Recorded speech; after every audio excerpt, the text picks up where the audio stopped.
Le roi interdit l'ascension du fils bâtard, qui sauva un royaume, dans un royaume où le pouvoir a corrompu même le sacré.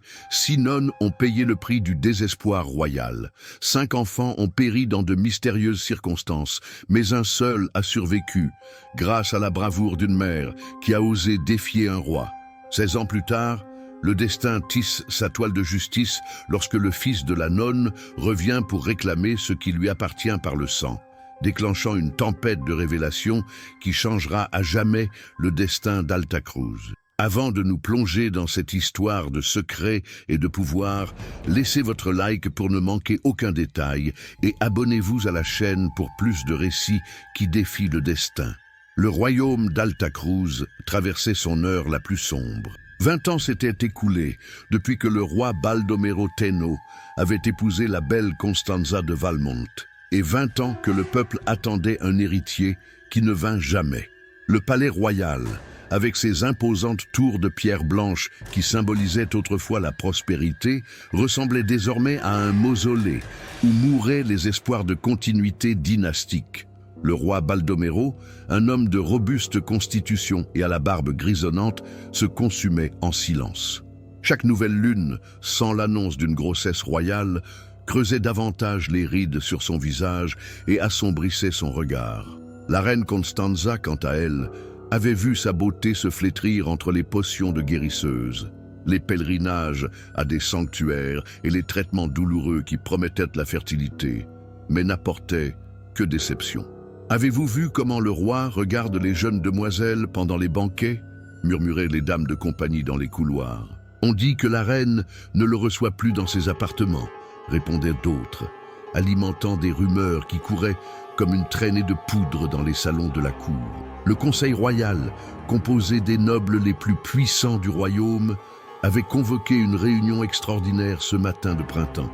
La salle du trône, avec ses étendards cramoisis et dorés, devint le théâtre de la plus crue des vérités. « Majesté, dit le duc de Montez, le plus âgé et le plus respecté des conseillers, la situation est intenable. Sans un héritier à votre mort, le royaume tombera dans la guerre civile. Les royaumes voisins se préparent déjà à se partager nos terres comme des vautours. » Le roi serra les poings sur les accoudoirs de son trône. « Que suggérez-vous alors ?» demanda-t-il d'une voix tendue. Certains considèrent que peut-être la reine n'est pas capable de vous donner un héritier, s'aventura le comte d'Altamar, évitant de regarder directement le monarque. Il est peut-être temps d'envisager d'autres options. Le mot « annulation » flotta comme un fantôme dans l'air, bien que personne n'osât le prononcer. Cette nuit-là, dans la solitude de ses appartements, Baldomero contempla la carte de son royaume étalée sur la table. 20 ans de mariage sans fruit. La dynastie d'Alta Cruz, qui avait régné pendant 300 ans, mourrait avec lui. Son nom se perdrait dans l'oubli. Un coup à la porte interrompit ses pensées. C'était le père Anselme, son confesseur personnel, un homme au regard astucieux et à la morale souple. « Majesté, il existe peut-être une solution qui n'exige pas de répudier la reine, » murmura le prêtre. « Parlez, » ordonna Baldomero. Le couvent de Santa Misericordia accueille de jeunes novices de noble lignée, des jeunes femmes pures qui ont juré de servir Dieu, mais qui pourraient aussi servir le royaume en son heure de besoin. Les yeux du roi s'illuminèrent d'un éclat dangereux, tandis que le confesseur continuait de murmurer son plan sacrilège. Cette nuit-là, la graine du plus grand péché du règne de Baldomero Teno fut plantée. La calèche royale, dépourvu d'écus et d'étendards, avança sous le manteau de la nuit en direction de la périphérie de la ville. Le couvent de Santa Misericordia se dressait austère sur une colline, ses murs gris à peine éclairés par la lumière de la lune décroissante. Le roi Baldomero, vêtu de simples habits pour ne pas être reconnu, descendit accompagné uniquement du père Anselme et de sa garde personnelle. « Souvenez-vous, Majesté, » murmura le prêtre, tandis qu'ils s'approchèrent de la porte latérale. « La mère supérieure a été informée que votre visite a des fins pieuses. Ce n'est que lorsque nous serons seuls que nous révélerons la véritable raison. » Le portail de bois s'ouvrit avec un grincement. Une vieille nonne au visage sévère les accueillit par une profonde révérence. Bienvenue à Santa Misericordia, Majesté, murmura la mère supérieure Teresa de Alcantara. C'est un honneur inattendu de recevoir le roi dans notre humble demeure. Elle les conduisit par des couloirs froids et déserts jusqu'à un petit bureau éclairé à la bougie. Une fois seul, le père Anselme ferma la porte à clé. Mère supérieure, commença le roi sans détour, ma visite n'est pas de nature spirituelle, mais d'une importance vitale pour l'avenir du royaume. La vieille femme resta impassible tandis que Baldomero expliquait son dilemme. La nécessité d'un héritier, l'incapacité de la reine à concevoir, la menace de guerre civile. Ce que vous me demandez est un sacrilège, répondit-elle finalement, bien que son ton manquât de véritable indignation. Le roi posa sur la table un petit coffre. En l'ouvrant, l'éclat de l'or illumina le visage ridé de la mère supérieure. « Ceci n'est que le premier paiement », expliqua Baldomero. « Il y aura bien plus encore. De plus, votre couvent recevra des terres, des privilèges royaux et une protection perpétuelle. » Les yeux de la vieille femme brillèrent d'une ambition mal dissimulée. « Que nous faudrait-il exactement, Majesté ?» demanda-t-elle. 6 jeunes novices, saines, de bonne famille, discrètes. Le roi prononça chaque mot avec une précision calculée. Elles seraient temporairement transférées dans une propriété royale isolée. Si l'une d'elles conçoit un garçon, l'enfant sera élevé comme fils de la couronne. La mère supérieure resta silencieuse, réfléchissant à la proposition. Finalement, elle acquiesça. Nous avons plusieurs novices qui n'ont pas encore prononcé leur vœu perpétuel. Je pourrais sélectionner les plus aptes à ce service spécial au royaume. Elles doivent comprendre que le secret absolu est impératif, intervint le père Anselme. Toute fuite serait considérée comme une haute trahison. La vieille femme sourit froidement. Ces jeunes femmes sont sous mon autorité absolue. Je leur expliquerai qu'elles ont été choisies pour une mission sacrée, que servir le roi, c'est servir Dieu lui-même. Ils convinrent des détails pratiques. Les novices seraient transportés par groupe de 2 à des jours différents pour ne pas éveiller les soupçons. La propriété choisie serait le pavillon de chasse royale dans la forêt d'Alto Roble, suffisamment isolé, mais avec un personnel loyal à la couronne. Avant de partir, le roi ajouta une dernière condition. « Je veux les voir maintenant, sans qu'elles me voient. » La mère supérieure les guida jusqu'à une galerie surélevée qui donnait sur le dortoir commun. De là, Baldomero observa les jeunes novices endormies, inconscientes de leur destin. Ces 6-là, désigna la vieille femme, celle qui occupait l'extrémité la plus éloignée, sont parfaites pour votre dessein. Le roi acquiesça, satisfait de la marchandise humaine qu'il venait d'acquérir. En se retirant, il ne remarqua pas une 7e novice qui était restée éveillée et avait entendu toute la conversation depuis l'ombre. Sœur Clara, dont les yeux brûlaient d'indignation et d'horreur devant ce qu'elle venait de voir. « Cette histoire est pleine de rebondissements, n'est-ce pas? Si vous êtes intrigués, ne perdez pas de temps. Aimez la vidéo et abonnez-vous à la chaîne pour découvrir tous les secrets d'Alta Cruz. » Le portrait officiel était accroché dans la chambre privée du roi, caché derrière un lourd rideau de velours que lui seul tirait. La peinture, œuvre du maître Riccardi, montrait 6 jeunes femmes en habits de novices blancs, assises dans un jardin printanier. Leurs visages reflétaient un mélange d'innocence et de résignation, toutes arborant des ventres arrondis sous leur tunique. 7 mois s'étaient écoulés depuis le pacte avec la mère supérieure. Le plan avait été exécuté avec une précision militaire. Les 6 jeunes femmes avaient été transférées au pavillon de chasse, où le roi leur rendait régulièrement visite sous prétexte de retraite spirituelle. Au début, il y eut des larmes et de la résistance, mais la combinaison de menaces et de promesses de privilèges pour leur famille brisa leur volonté. Le scandale avait été magistralement étouffé. Les rares serviteurs qui connaissaient la vérité avaient reçu de généreuses récompenses pour leur silence. Les familles des novices avaient été informées que leurs filles accomplissaient une mission spéciale dans un couvent lointain. Le père Anselme se chargeait personnellement d'intercepter toute correspondance entre les 6 jeunes femmes. Sœur Clara se distinguait par sa rébellion silencieuse. À 21 ans, fille cadette d'un baron ruiné, elle était entrée au couvent non par vocation, mais par nécessité familiale. Contrairement à ses compagnes, elle ne pleurait jamais en présence du roi et ne suppliait pas la miséricorde. Ses yeux verts observaient tout avec une intelligence qui inquiétait Baldomero. « Vous êtes la seule à ne jamais m'avoir rien demandé, lui dit le roi un après-midi, tandis qu'il caressait son ventre gonflé. « Parce qu'il n'y a rien que je désire de vous, Majesté, répondit-elle calmement, sauf peut-être votre absence. » Le roi rit, amusé par son audace, sans se douter que derrière cette apparente soumission se cachait une volonté de fer. Sœur Clara avait établi des alliances silencieuses. Un jeune palefrenier, Thomas, la regardait toujours avec compassion quand il l'aidait à descendre des carrosses. La vieille cuisinière lui glissait des herbes médicinales dans sa nourriture. Et chaque nuit, pendant que les autres dormaient, elle mémorisait chaque couloir, chaque routine des gardes. « Que deviendrons-nous après ?»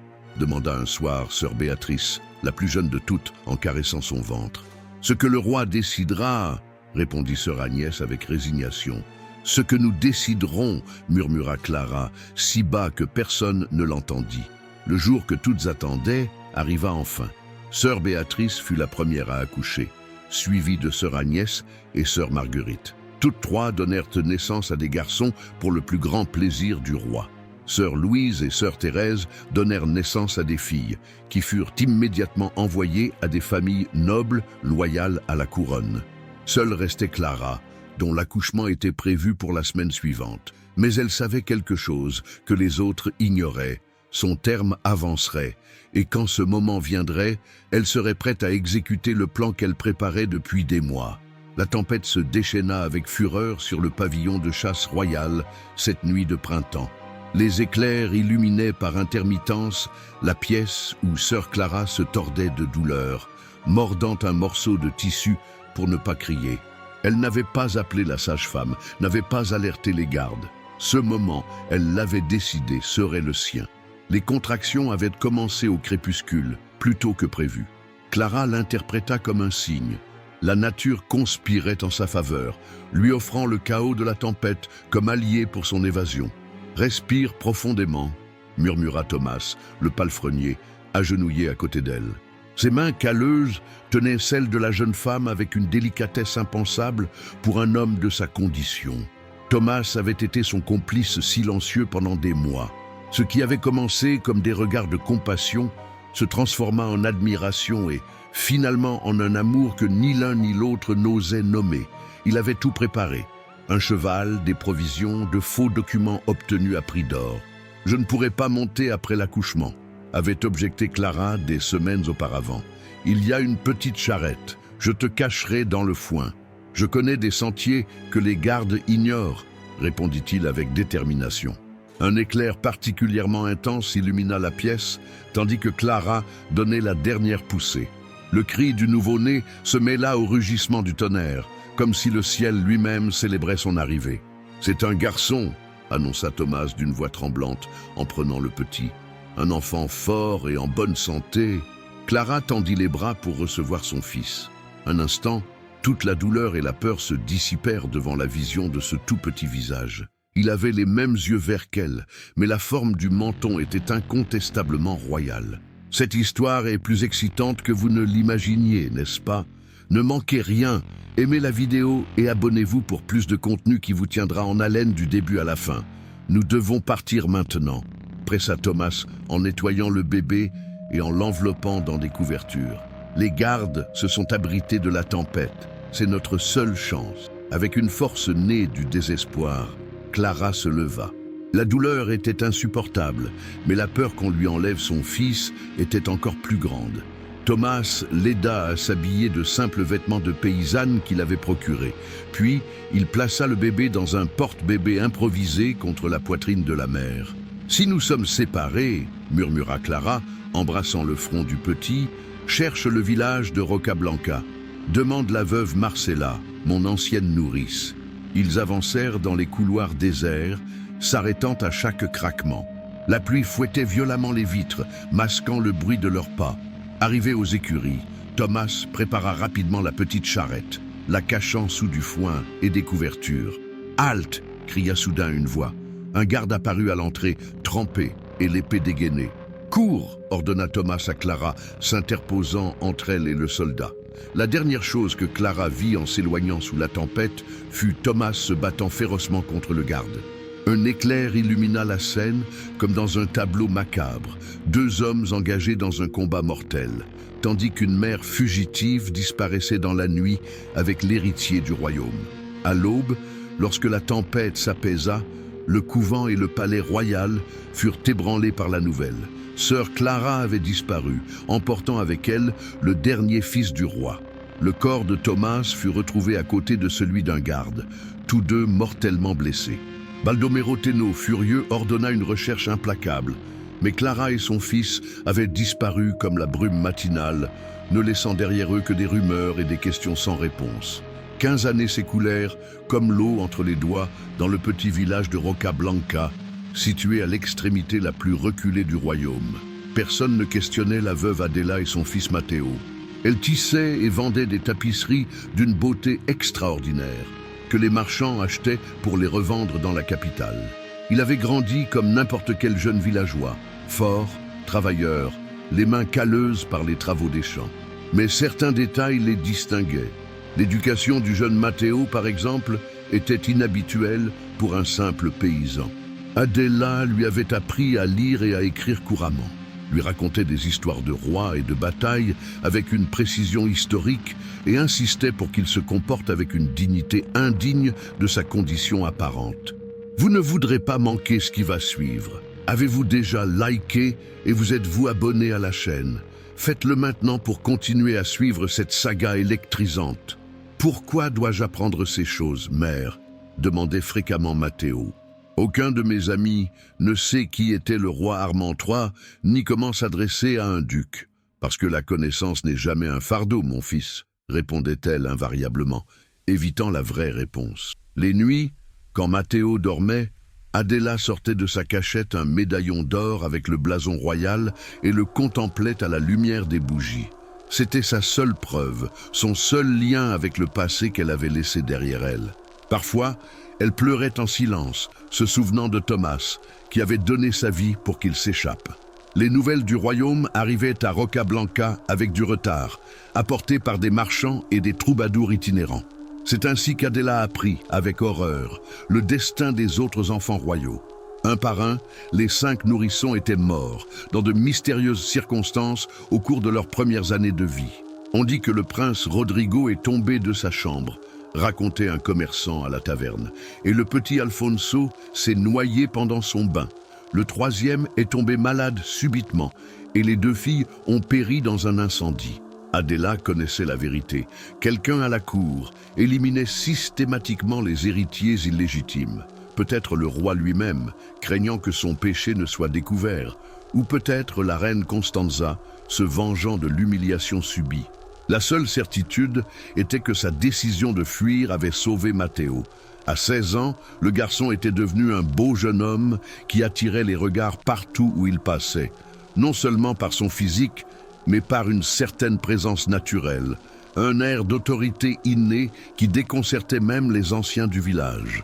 « Il a des yeux de roi », commenta un jour la vieille Marcella, qui avait accueilli Adela et le bébé 15 ans auparavant, reconnaissant en elle la petite fille qu'elle avait élevée lorsqu'elle servait dans la maison du baron. « Ne dis pas de bêtises, » répondit Adela, pâlissant. Mais la vieille femme avait raison. Les yeux de Matteo, d'un vert intense comme ceux de sa mère, avaient la même forme et le même regard pénétrant que ceux du roi Baldomero. Le destin, cependant, ne leur permettrait pas de rester cachés beaucoup plus longtemps. Un matin, un héros royal arriva à Roccablanca avec une annonce qui fit trembler Adela. Le roi Baldomero Tenno était à l'agonie. Sans héritier reconnu, une assemblée de nobles serait convoquée pour élire le successeur. C'était le moment qu'Adela craignait et espérait depuis 15 ans. L'heure des décisions irrévocables était arrivée. Le palais royal d'Alta Cruz, autrefois resplendissant, s'était transformé en un nid de conspiration. Les couloirs qui, en d'autres temps, résonnaient de musique et de rire, ne transmettaient plus que des murmures et des plans secrets. Le roi Baldomero Tenno, celui qui avait engendré 6 enfants dans un acte de désespoir et de sacrilège, gisait consumé par une maladie qui dévorait son corps de l'intérieur. Les médecins royaux, avait diagnostiqué une putréfaction des entrailles, un mal incurable qui progressait inexorablement. Le monarque, réduit à un squelette recouvert d'une peau jaunâtre, parvenait à peine à se lever de son lit. Sa barbe, autrefois fièrement noire, pendait maintenant blanche et clairsemée sur sa poitrine creuse. 3 semaines, peut-être un mois, avait murmuré le médecin principal à la reine Constanza. Pas plus.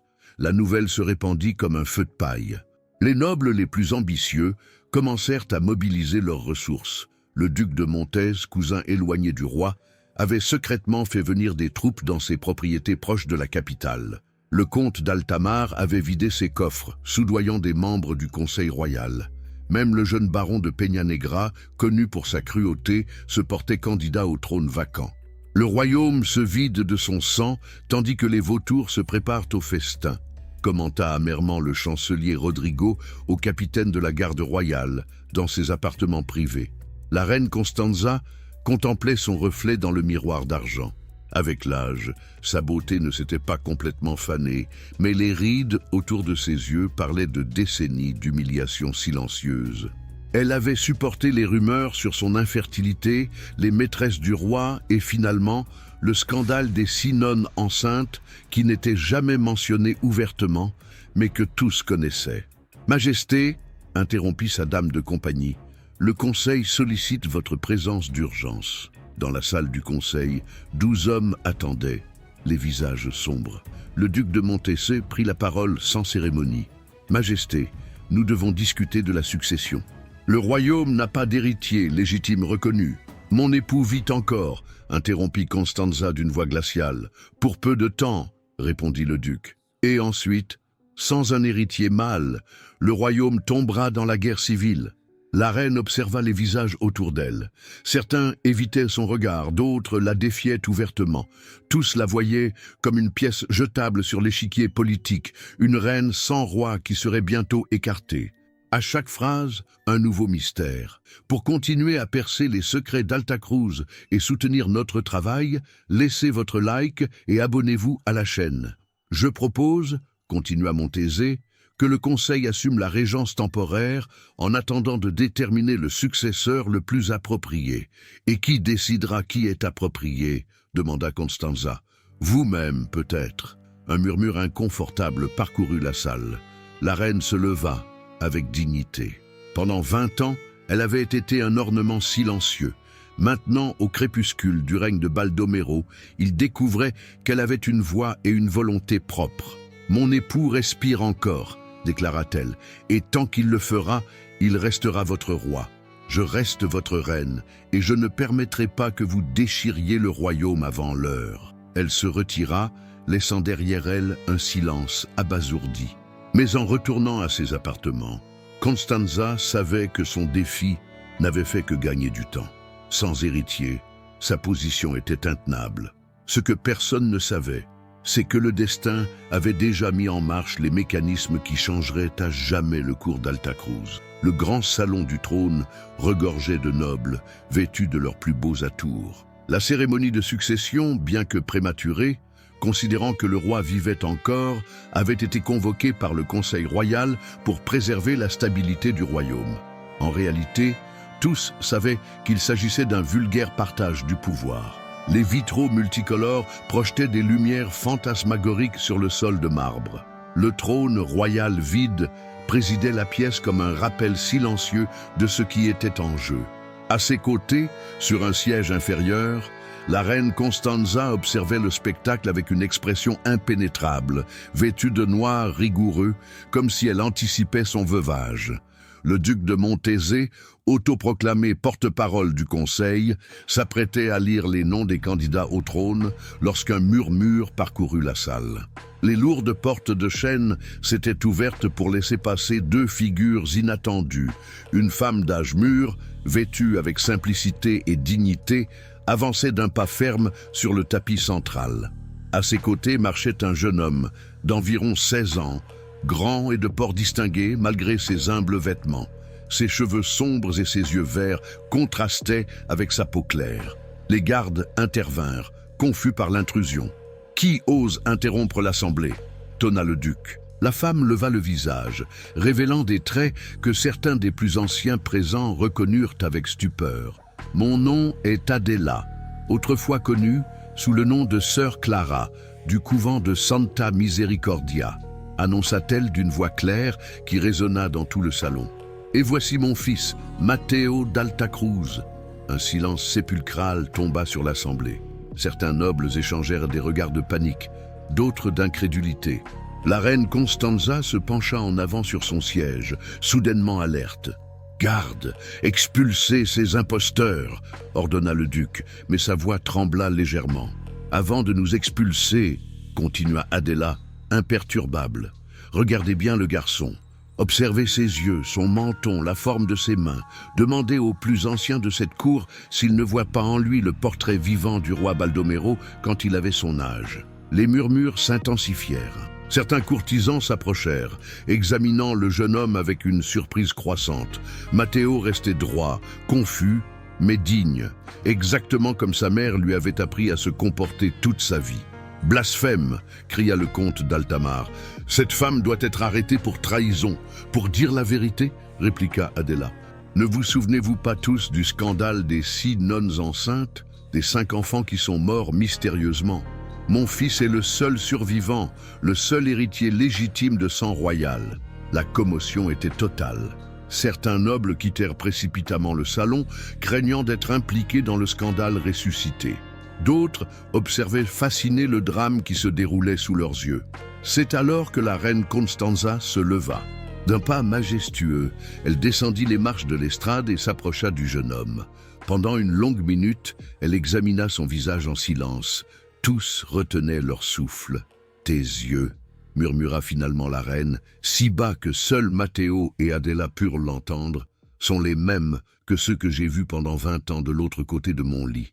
Si vous êtes plongé dans cette histoire de trahison et de révélation, n'oubliez pas de liker la vidéo et de vous abonner à la chaîne pour plus de surprises et d'émotions. Après, à la stupéfaction de toute la cour, la reine Constanza se tourna vers l'assemblée et parla d'une voix ferme. « Ce jeune homme sera écouté, et cette femme aussi. Le conseil se réunira en privé avec eux immédiatement. » Le duc de Montes tenta de protester, mais le regard de la reine le fit taire. « J'ai supporté bien des humiliations en silence, duc. Ne m'obligez pas à révéler tout ce que je sais sur chacun d'entre vous. » Tandis que la reine guidait Adela et Matteo vers la salle privée du conseil, le grand salon explosa dans un chaos de voix et de spéculations. Le destin du royaume venait de prendre un tournant inattendu et personne ne pouvait en prévoir l'issue. La chambre royale sentait la maladie et les remèdes. Les lourds rideaux filtraient la lumière du crépuscule, créant une pénombre dorée où flottaient des particules de poussière. Sur son lit, le roi Baldomero Tenno observait de ses yeux creux, mais étonnamment lucides, les 4 visiteurs qui étaient entrés dans ses appartements. La reine Constanza, le chancelier Rodrigo et les 2 inconnus qui avaient provoqué le chaos à la cour. « Approche, jeune homme », ordonna le roi d'une voix faible. Matteo s'avança avec prudence. Il n'avait jamais été en présence de la royauté, et la figure émaciée du monarque lui inspirait un mélange de compassion et de crainte. Arrivé près du lit, il fit une révérence maladroite, comme sa mère le lui avait appris. « Regarde-moi dans les yeux », demanda Baldomero. Lorsque leurs regards se croisèrent, un frisson parcourut le dos du roi. C'était comme se contempler soi-même, 40 ans auparavant. Les mêmes yeux verts, la même ligne de la mâchoire, même la façon de tenir les épaules. « Sœur Clara », murmura le roi, détournant le regard vers Adela, « je n'ai jamais oublié votre visage. La seule qui n'a jamais supplié, la seule qui m'a regardé sans peur. »« Je ne suis plus sœur Clara, Majesté, » répondit-elle avec fermeté. « Je suis Adela, mère de Matteo, tisserande de Roccablanca. »« Pourquoi maintenant ?» intervint la reine Constanza. « Après 16 ans, pourquoi revenir juste au moment où mon époux agonise ?» Adela respira profondément avant de répondre. « Parce que les autres enfants ont été assassinés, un par un.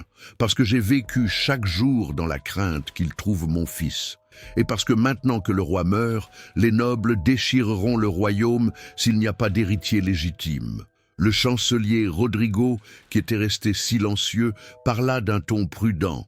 Bien que la ressemblance soit notable, nous aurions besoin de preuves de votre lignée pour les présenter au conseil. Adela sortit alors de ses vêtements le médaillon d'or qu'elle avait gardé pendant 16 ans. Elle le déposa sur le lit, près de la main squelettique du roi. « Vous-même me l'avez donné, Majesté, la nuit où vous avez visité le pavillon de chasse, pour la dernière fois. Vous avez dit que c'était pour l'enfant, s'il s'avérait être un garçon. » Baldomero prit le médaillon de doigts tremblants. C'était le sceau personnel du roi, pas celui officiel de la couronne. Il n'en existait que 3 exemplaires, l'un qu'il portait toujours sur lui, un autre dans sa chambre au trésor, et le 3e qu'il avait donné à la mère de son fils. « Confirmé », dit-il d'une voix ténue. La reine Constanza ferma les yeux, assimilant la confirmation définitive. Quand elle les rouvrit, son regard s'était durci. Le destin d'Alta Cruz est en jeu. Pour ne pas manquer le dénouement de cette saga épique et rester informé de toutes nos histoires, abonnez-vous à la chaîne et activez la cloche. Vous avez gardé l'héritier caché pendant 16 ans, dit-elle, s'adressant à Adela. Qu'est-ce qui vous fait penser que je l'accepterai maintenant comme fils de mon époux? Je ne vous demande pas de l'accepter comme fils, répondit Adela. Je vous demande de l'accepter comme roi, pour le bien du royaume, que vous avez servi toute votre vie. Un silence tendu emplit la pièce. Finalement, ce fut Matteo qui le rompit. Jusqu'à il y a 3 jours, je croyais être le fils d'un soldat mort avant ma naissance, dit-il d'une voix étonnamment ferme. Je ne suis pas venu réclamer un trône que je n'ai jamais désiré. Je suis venu parce que ma mère m'a dit que c'était mon devoir, que des innocents souffriraient si je ne le faisais pas. Le roi observa son fils avec un mélange de fierté et de remords. « Tu as le cœur que je n'ai jamais eu, » murmura-t-il. « C'est peut-être pour cela que tu mérites la couronne plus que moi. » Baldomero fit un signe au chancelier qui s'approcha avec empressement. « Apporte mon sceau officiel et du parchemin. Je vais rédiger mes dernières volontés. » Tandis que le chancelier sortait précipitamment, le roi regarda les 3 personnes qui restèrent dans la pièce. Son épouse, qui ne lui donna jamais d'enfant, mais lui donna sa loyauté. La femme, qui lui donna un héritier et eut le courage de le protéger. Et le garçon qui portait son sang, mais pas ses péchés. « Je vous ai tous fait souffrir, » reconnut-il. « Permettez-moi au moins de faire quelque chose de juste avant de mourir. » La nouvelle se répandit dans le palais comme un incendie. Le roi avait officiellement reconnu un héritier. Le testament, scellé de l'emblème royal et signé par le chancelier et 3 témoins, nommait Matteo d'Alta Cruz comme son successeur légitime. La réaction fut immédiate et violente. Le duc de Montes, qui avait caressé pendant des années la possibilité d'occuper le trône, convoqua une réunion urgente des nobles loyaux à sa cause. « C'est une farce !» hurla-t-il, frappant la table. « Un jeune paysan apparaît de nulle part, et nous devons l'accepter comme notre souverain. Le roi a perdu la raison sur son lit de mort. La ressemblance est indéniable, » objecta timidement l'un des présents. « Les bâtards n'héritent pas de couronne !» répliqua le duc. « De plus, qui nous assure qu'il est vraiment le fils du roi? Nous n'avons que la parole d'une ex-nonne qui pourrait bien être une imposture. » Dans une autre aile du palais, le jeune baron de Peña Negra murmurait à son maître espion. « Je veux que ce garçon et sa mère ne voient pas le lever du soleil, » ordonna-t-il glissant une bourse de pièces. « Que ça ressemble à un accident, ou mieux encore, que ça paraisse l'œuvre du duc. » Tandis que les conspirations se tramaient, Matteo restait dans une chambre désignée sous stricte surveillance pour sa protection. La reine Constanza avait insisté pour qu'Adela soit logée dans les chambres contiguës, une concession surprenante que beaucoup interprétèrent comme une faiblesse. Cette nuit-là, tandis que Matteo tentait d'assimiler le vertigineux tournant que sa vie avait pris, la porte de sa chambre s'ouvrit silencieusement.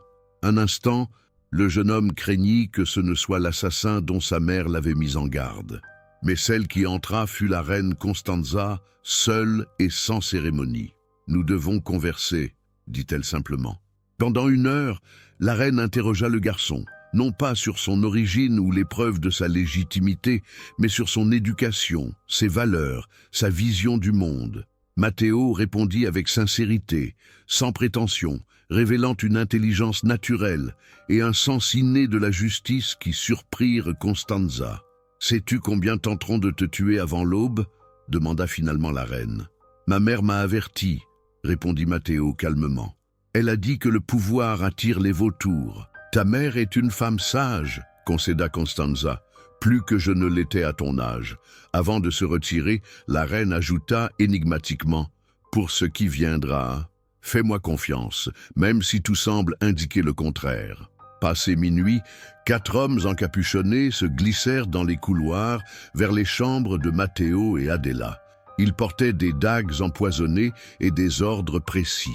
Cependant, en ouvrant les portes, ils trouvèrent les chambres vides. Au même moment, dans le grand salon du trône, les portes s'ouvrirent soudainement. La reine Constanza entra d'un pas majestueux, suivie de la garde royale au complet. Derrière elle marchaient Adela et Matteo, ce dernier vêtu de robe princière qui transformait son apparence. « Garde, arrêtez les conspirateurs !» ordonna la reine. Avant que quiconque ne puisse réagir, les soldats appréhendèrent le duc de Montez, le baron de Peñanegra et 3 autres nobles. Le capitaine de la garde jeta sur la table plusieurs lettres incriminantes et les dagues empoisonnées trouvées en possession des assassins capturés. « La trahison se punit de mort, » rappela la reine, « mais je serai clémente si vous jurez fidélité ici et maintenant à l'héritier légitime du roi Baldomero. » Un par un, les nobles présents, terrifiés par la démonstration de pouvoir, s'agenouillèrent devant le jeune Matteo. Le duc de Montez, humilié mais pragmatique, fut le dernier à plier le genou. « La couronne n'est pas encore sur ta tête, jeune homme, » murmura-t-il en s'inclinant, « et le chemin vers le trône est plus dangereux que tu ne l'imagines. » La cathédrale de Saint-Eustache resplendissait sous la lumière, filtrant à travers ses vitraux centenaires. Nobles, clercs, ambassadeurs étrangers et représentants du peuple emplissaient la nef centrale, créant une mosaïque de couleurs et de textures qui rivalisait avec les tapisseries sacrées accrochées aux murs. 3 semaines s'étaient écoulées depuis la mort du roi Baldomero Tenno. Son corps avait été enterré avec tous les honneurs dans le Panthéon royal, tandis que le royaume entrait dans la période de transition précédant le couronnement. Pendant ce temps, Matteo avait surpris la cour par sa rapide adaptation au protocole royal. Sous la tutelle conjointe de sa mère et de la reine Constanza, une alliance que personne n'aurait imaginée possible, le jeune homme avait appris en quelques jours ce qu'il fallait des années aux autres princes pour assimiler. « Il a un don naturel pour gagner les gens », commenta le chancelier Rodrigo à la reine. « Les serviteurs l'adorent, les soldats le respectent, et même les nobles les plus réticents admettent son intelligence. C'est parce qu'il n'a pas grandi à la cour, » répondit Constanza. « Il n'a pas appris l'hypocrisie ni la cruauté que nous considérons comme des vertus royales. » La nouvelle de l'héritier inattendu avait parcouru le royaume, suscitant des réactions diverses. Certains y voyaient un signe divin, d'autres un scandale qui souillait la mémoire du défunt roi. Mais lorsque Matteo commença à parcourir les rues de la ville, visitant des hôpitaux et des orphelinats, distribuant du pain aux pauvres de ses propres mains, l'opinion populaire commença à s'incliner en sa faveur. C'est le fils d'une nonne, mais il a plus de noblesse dans ses actions que bien des nobles dans leur sang, disait-on dans les tavernes. Maintenant, tandis que les trompettes annonçaient le début de la cérémonie, Matteo avançait dans l'allée centrale de la cathédrale. Il était vêtu de blanc et d'or, les couleurs de la dynastie d'Alta Cruz, et marchait avec une assurance qui cachait parfaitement sa nervosité intérieure. Des 2 côtés de l'autel principal attendaient les 2 femmes qui avaient transformé son destin. Sa mère, non plus vêtue comme une humble tisserande, mais avec l'élégance qui seyait à la mère du roi, et la reine Constanza, qui avait surpris tout le monde en annonçant qu'elle ne se retirerait pas dans un couvent, comme c'était la tradition pour les reines veuves, mais qu'elle resterait à la cour comme conseillère du nouveau monarque. L'archevêque d'Alta Cruz, un vieil homme à la barbe blanche qui avait baptisé Baldomero Tenno lui-même, présidait la cérémonie de main tremblante, mais d'une voix ferme. Il récita les prières traditionnelles, tandis que Matteo s'agenouillait devant lui. « Que Dieu guide vos pas et vos décisions », murmura le prélat à l'oreille du jeune homme, en lui oignant le front de l'huile sacrée. « Le royaume a besoin de panser de vieilles blessures. » Le moment culminant arriva. L'archevêque éleva la couronne ancestrale des Alta Cruz, une œuvre d'orfèvrerie en or et en rubis, qui avait ceint les fronts de 17 rois avant lui. Par la grâce de Dieu, et le droit du sang. Je te couronne Matteo, premier de son nom, roi d'Alta Cruz et de ses domaines, protecteur du royaume et défenseur de la foi. La couronne descendit sur la tête du jeune homme tandis que la cathédrale explosait en applaudissements. Matteo se leva, déjà devenu roi, et se tourna vers ses sujets. Son regard chercha d'abord sa mère, dont les yeux brillaient de larmes contenues, puis la reine Constanza, qui inclina légèrement la tête en signe de respect et d'approbation. Cette histoire est terminée, mais l'héritage de Matteo ne fait que commencer.